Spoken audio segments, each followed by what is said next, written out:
నమస్కారం MCN news కి స్వాగతం. ఈనాటి ముఖ్యాంశాలు. సుబ్రహ్మణ్యం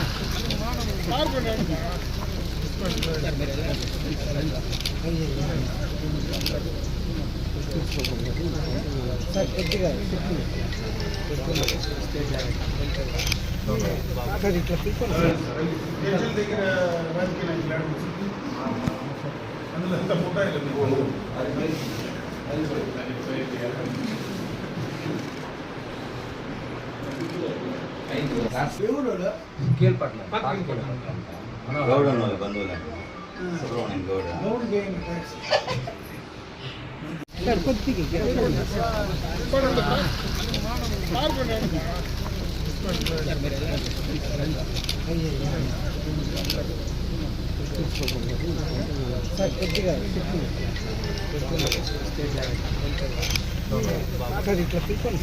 సార్ ఇట్లా తిరగండి సార్. ఇట్లా తిరిగి సార్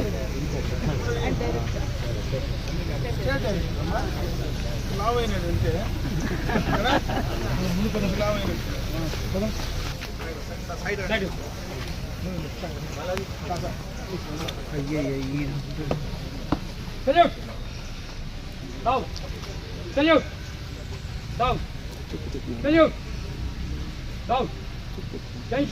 श्रीमान SVCR NCC 11 कैडेट्स आपका निरीक्षण करिए. हजरत सैल्यूट डाउन.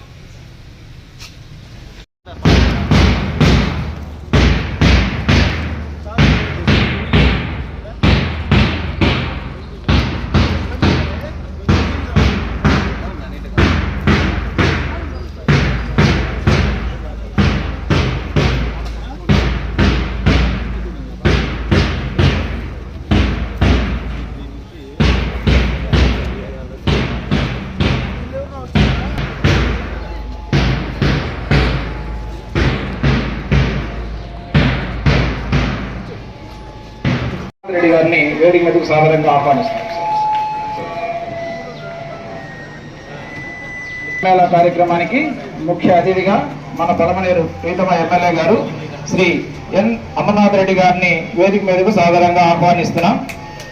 Sorry sir.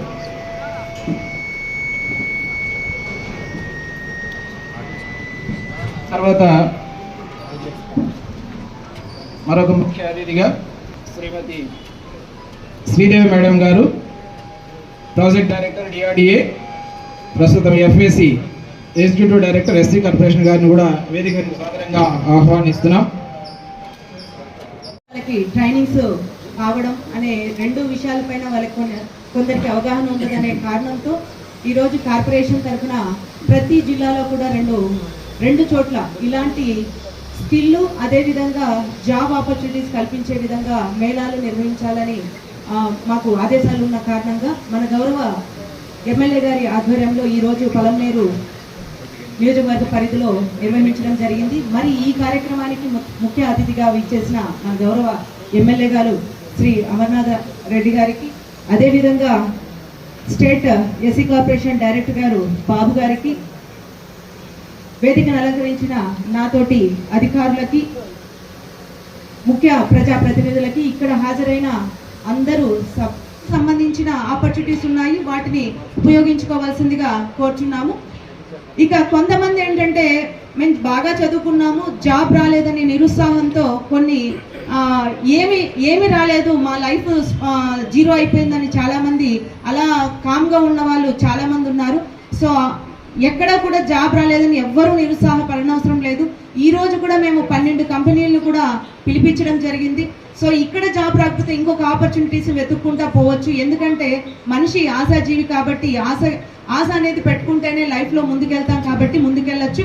అయితే ఇది కాకుండా ఏంటంటే ఒకవేళ జాబ్ రానప్పుడు వాళ్ళకి స్వయం ఉపాధి కింద మనము బ్యాంకు నుండి ముద్రా లోన్ తీసుకోవచ్చు.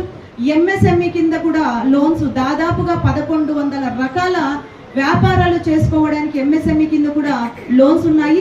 అదేవిధంగా PMEGP ప్రోగ్రామ్ కింద కూడా 35% సబ్సిడీ అమౌంట్తో వాళ్ళకి లోన్ అంటే బ్యాంక్ ద్వారా లోన్ రావాలి. సో వాటికి కూడా నేను ఈ వ్యాపారం చేసుకుంటానంటే డెఫినెట్గా వాళ్ళకి ఆ లోన్స్ కూడా ఇచ్చే విధంగా ఇవ్వచ్చు. అదేవిధంగా పిఎంఎఫ్ఎంఈ ఫుడ్ ప్రొడక్ట్స్ సంబంధించి ఏ లోన్ కావాలన్నా కూడా పిఎంఎఫ్ఎంఈని అప్రోచ్ కావచ్చు. ఇందులో కూడా 35% మనకి సబ్సిడీతో రావడం జరుగుతుంది. ఇందులో కూడా దాదాపుగా 400 రకాల బిజినెస్లు కూడా లోన్స్ ఇచ్చే అవకాశం ఉంది.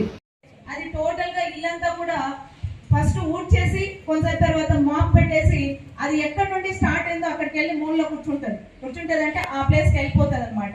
సో ఆ విధంగా ట్రైన్ అప్ కూడా చేశారు, ఎందుకంటే ఇల్లు క్లీన్ చేసుకునే టైం ఉండదు అనేసి. ఇలాంటివి చాలా వచ్చేసాయి. ఆ విధంగా మన కంట్రీస్ లో కూడా రాను రోబోస్ ని తీసుకురావాలనే కాన్సెప్ట్ ఉంది కాబట్టి సో ఇక్కడ కూడా ఏమంటే ఈ రోబోస్ కి ట్రైనింగ్ అనే ఉద్దేశంతో చాలా కంపెనీలు కూడా మనల్ని అప్రోచ్ అవుతున్నాయి. ఒక చిన్న కెమెరా టైప్ లో ఉండి తలకు మాత్రమే ఉంటుంది. సో వాళ్ళు చేసే పని రెగ్యులర్ గా వాళ్ళు చేసుకుంటూ ఉంటారు. చేసుకుంటూ ఉంటే ఏంటంటే వాళ్ళు చేసే ప్రతి పని కూడా రికార్డ్ చేసుకుంటారు అనమాట. సో అది రికార్డ్ చేసి సెల్ ఇక్కడ చేసుకుంటారు కాబట్టి ఆ రికార్డింగ్ అంతా అవుతుంది. సో దాన్ని సెండ్ చేస్తే వాళ్ళకి అడిషనల్ గా కూడా గంటకి 150 నుండి కొన్ని అంటే క్లారిటీ ఉన్న వీడియోస్ కనుక పోతే 300 రూపాయలు కూడా వాళ్ళకి ఇవ్వడం జరుగుతుంది. అడిషనల్ ఇన్కమ్ కూడా జరుగుతుంది. ఇక్కడ కూడా ఒక 2-3 కంపెనీలు కూడా అప్రోచ్ అవుతున్నాయి. సో అడిషనల్ ఇన్కమ్ కింద వాళ్ళకి 15,000 నుండి 20,000 రూపాయలు కూడా సంపాదించుకునే అవకాశం ఉంది. కాబట్టి ఈ అవకాశాన్ని కూడా సద్వినియోగం చేసుకోవచ్చు. వీళ్ళకి సంబంధించిన వాళ్ళు కూడా మా డిఆర్డీఏ వాళ్ళకి తెలుసు, ఏపీఎంసీ సీసీలకు కూడా వాళ్ళ అడ్రస్లు కానీ ఇవి కానీ తెలుసు. సో అలాంటి ఇంట్రెస్ట్ ఉన్న వాళ్ళు కూడా వాళ్ళు అప్రోచ్ అయితే వాళ్ళు కూడా మీకు ఆపర్చునిటీస్ చూపించే అవకాశం ఉంది. ఎస్సీ కార్పొరేషన్ ఆధ్వర్యంలో ఈ ఉపాధి నైపుణ్య శిక్షణ కార్యక్రమానికి సంబంధించినటువంటి కార్యక్రమాన్ని మనం ఇక్కడ నిర్వహించుకుంటూ ఉన్నాం. ఇప్పుడే చాలామంది ఎవరైతే ఉద్యోగం ఇవ్వాలని ఇక్కడికి వచ్చినటువంటి పరిశ్రమలు కానీ అదేవిధంగా ఇక్కడ వేదిక పోయినటువంటి పెద్దలు చాలా విషయాలు ఈ సందర్భంగా కూడా మీ అందరికీ కూడా చెప్పడం జరిగింది. ఇక్కడ ఉన్నటువంటి స్కిల్ డెవలప్మెంట్ వాళ్ళు కానీ పెద్దలు మాట్లాడారు.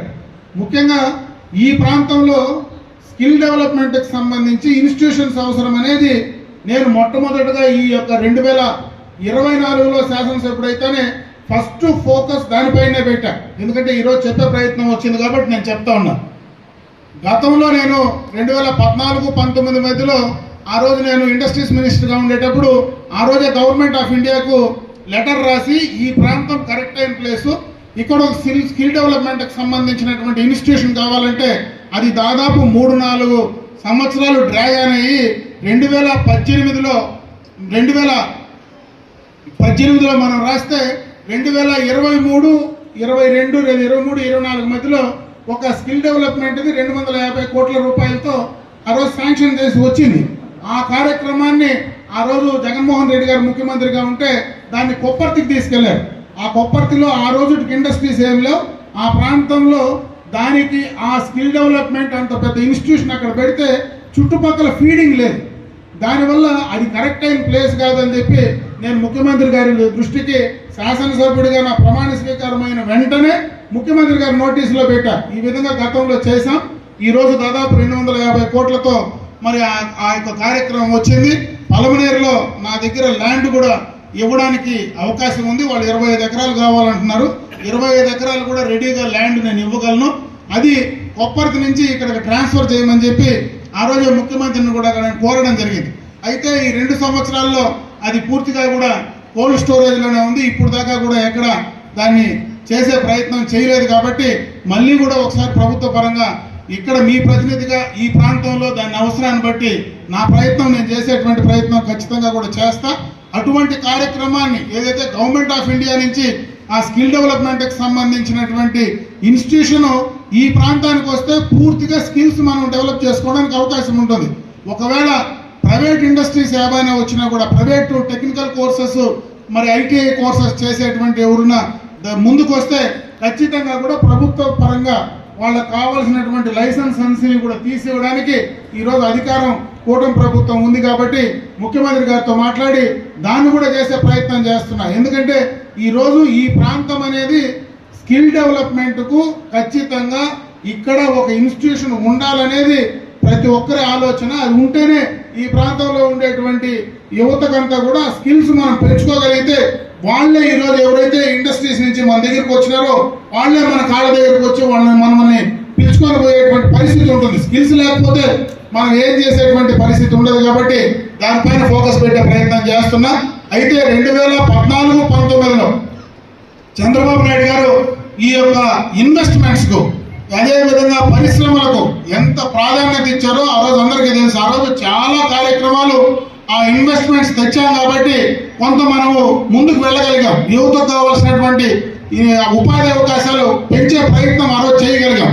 అయితే మరి 19 నుంచి 24 దాకా పూర్తిగా కూడా అవి అన్యాయం అయిపోయినాయి. పూర్తిగా దానిపైన ఆ రోజు ఉన్నటువంటి ప్రభుత్వంలో ఫోకస్ లేదు.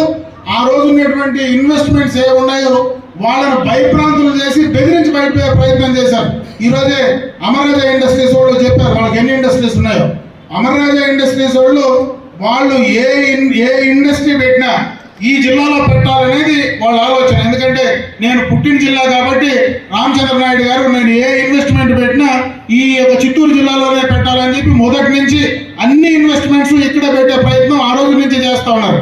అయితే 2019 నుంచి 24 మధ్యలో ఆ ఇండస్ట్రీని ఆ రోజు చాలా ఇబ్బందులకు ఆ రోజు ప్రభుత్వ పరంగా ఆ యొక్క జగన్మోహన్ రెడ్డి పెట్టిన ఇబ్బందుల వల్ల దాదాపు 9,000 కోట్ల రూపాయలు తెలంగాణకి వెళ్ళిపోయాయి. ఆ రోజు ఇక్కడ పెట్టే ప్రయత్నం చేయకుండా పక్కకి వెళ్ళిపోయినటువంటి పరిస్థితి ఉంది.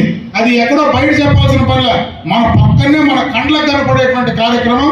ఆ రోజు కియా ఇండస్ట్రీస్ తీసుకొస్తే దానికి సంబంధించినటువంటి యాన్సిలరీ యూనిట్స్ ఏవైతే ఉన్నాయో ఆ యాన్సిలరీ యూనిట్స్ అన్నీ కూడా ఆ రోజు ఉన్నటువంటి ప్రజాప్రతినిధుల భయానికి మొత్తం కూడా తమిళనాడుకు యాన్సిలరీ కూడా అక్కడికి వెళ్ళిపోయే పరిస్థితి. దాదాపు 3-4 వేల కోట్ల రూపాయల ఇన్వెస్ట్మెంట్స్ పక్కకి వెళ్ళిపోయాయి. అంటే ఆ రోజు ఒక భయానకమైనటువంటి వాతావరణం 2019-24 మధ్యలో ఉంది. ఆ తర్వాత 24లో మళ్ళీ చంద్రబాబు నాయుడు గారు కూటమి ప్రభుత్వం అధికారంలోకి వచ్చిన తర్వాత ఈ 2 సంవత్సరాల్లో మీరు చూస్తూ ఉన్నారు ప్రతిరోజు అటు చంద్రబాబు నాయుడు గారు కానీ అదేవిధంగా లోకేష్ బాబు గారు కానీ ప్రపంచం మొత్తం తిరుగుతూ మళ్ళీ ఆ యొక్క భయాన్ని పోగొట్టి ఇన్వెస్ట్మెంట్స్ మళ్ళీ కూడా ఈ రాష్ట్రానికి తీసుకొచ్చే ప్రయత్నం చేస్తున్నారు. ఇవన్నీ కూడా ఈ యువత రేపు మీకు అవకాశాలు కల్పించాలనేటువంటి ఆలోచన.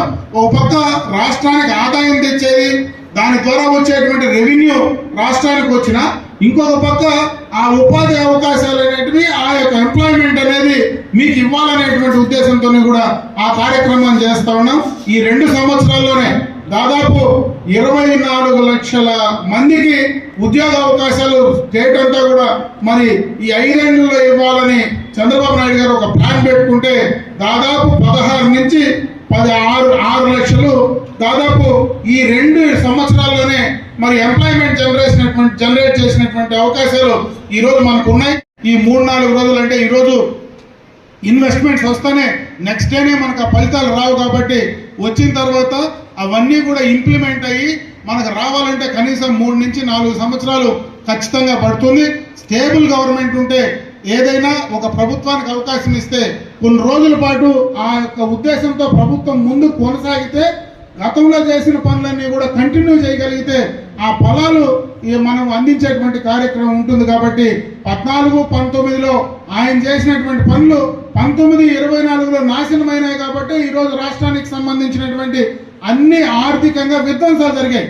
అదేవిధంగా 19-24లో కూడా చంద్రబాబు నాయుడు గారే కానీ ముఖ్యమంత్రిగా కానీ ఆ రోజు మనం చేసుకోగలిగినంటే అవన్నీ కూడా కంప్లీట్ అయి ఉంటే ఈరోజు బ్రహ్మాండంగా కూడా ఇన్వెస్ట్మెంట్స్ కానీ అదేవిధంగా రెవెన్యూ కానీ ఎంప్లాయ్మెంట్ కానీ వచ్చేటువంటి అవకాశాలు ఉన్నాయి.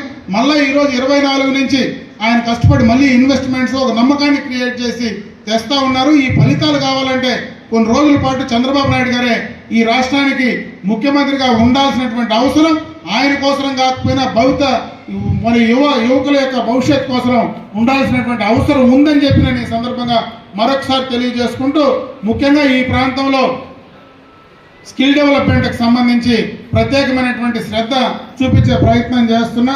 ఈరోజు ఎవరైనా డైరెక్ట్గా మేము ఎంటర్ప్రీనర్ అవుతాం, ఖచ్చితంగా మేము స్వయంగా కూడా ఈ కార్యక్రమాన్ని మేము చేసుకోగలమంటే అవకాశాలు ఉన్నాయి. త్వరలోనే ఈ యొక్క బైపాస్ రోడ్లోనే మళ్ళా కూడా ఈ యొక్క చిన్న ఇండస్ట్రీస్కు వాళ్ళకు కావాల్సినటువంటి సైట్లు కూడా తీసుకొచ్చే ప్రయత్నం అయితే ఖచ్చితంగా చేస్తూ ఉన్నాం కాబట్టి అక్కడ ఈ వెల్డర్స్ కానీ చిన్న చిన్నవి టెక్నికల్గా ఐటీఐ చేసిన వాళ్ళు సొంతంగా మీరు కానీ చేసుకోగలిగితే వాళ్ళకు కూడా అవకాశాలు దొరుకుతాయి. యువకులు మీరు ఎవరైనా ముందుకు వస్తే ఆ కార్యక్రమాలను కూడా చేస్తాం. ఈరోజు ఎవరైతే ఈ కార్యక్రమానికి దాదాపు 18 మంది ఈరోజు ఈ యొక్క కార్యక్రమానికి మేము ఉద్యోగాలు ఇస్తామని వచ్చారు. వాడికి సంబంధించి మా వాళ్ళని ఇక్కడ ఎప్పుడు వచ్చినా కూడా సెలెక్ట్ చేసి మీకు పనికొచ్చేటువంటి స్కిల్స్ తీసుకోండి.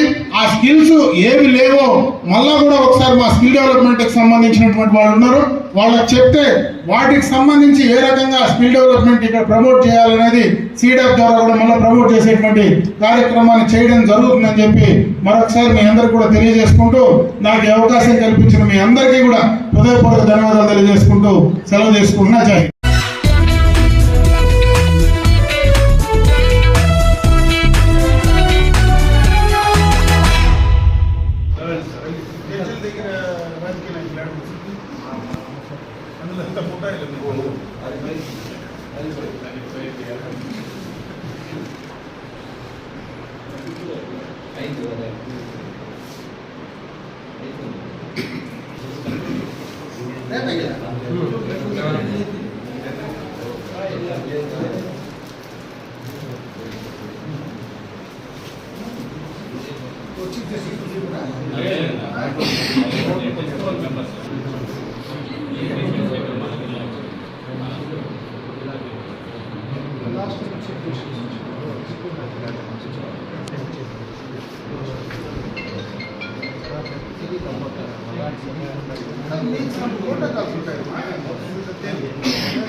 Minister can come.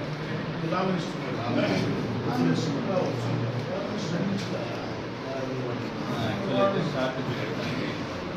At least law minister వచ్చింటే సరిపోయేది.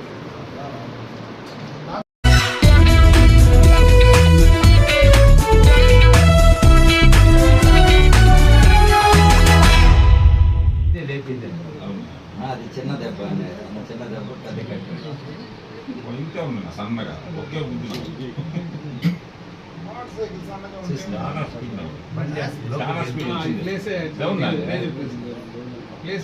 నారాజన బండి కూడా అనిపోయింది కాళ్ళు సపరేట్ ఆ బండికి తగలకుండా వీళ్ళ కాళ్ళకంటే ఆడే కట్ అయింది అట్లా కొంచెం బిట్ట స్లోగా పోతా ఉంటాడు. మ్యారేజ్ నైట్ పోవాలంటే చాలా ఈజీ. రక్తం కట్ అయినాడు వాడు వాష్ ఫౌల్ లైట్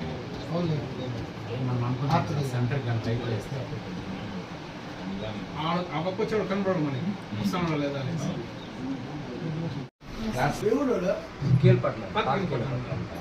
గౌడ బంధువులు సుబ్రహ్మణ్యం గౌడ